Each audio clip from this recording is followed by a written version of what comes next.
আল্লাহ তুমি আমার গুনাহগার উম্মতকে বাঁচাও। এই দুনিয়ার বুকে রব্বুল আলামিন সব নবীকে একটা করে দাওয়া মুস্তাজাবা দিয়েছেন, মানে যে দোয়া করলে কবুল হয়ে যায় সাথে সাথেই।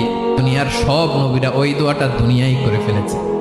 বিশ্বনবী বলবেন, আল্লাহ ওই স্পেশাল দোয়াটা দুনিয়াতে করি নাই, আজকে আমি তোমার দরবারে দাঁড়িয়ে কিয়ামতের দিন ওই দোয়াটা করছি। আল্লাহ আমার যে উম্মতের হৃদয়ে যাররা পরিমাণ ঈমান আছে, আমার একটা উম্মতকেও তুমি জাহান্নামে ঢুকাতে পারবা না।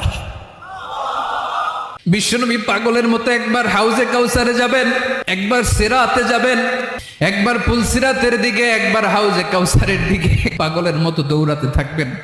তার কোনো গুনাহগার উম্মত যাতে জাহান্নামে ঢুকে না যায়। উম্মতি বিশ্বনবী আমার জন্য কাঁদবেন, আপনার জন্য কাঁদবেন, আমাদের জন্য সেদিন কেঁদে কেঁদে জাহান্নামের দরজায় দাঁড়িয়ে আমাদেরকে টেনে টেনে জান্নাতে ঢুকাবেন।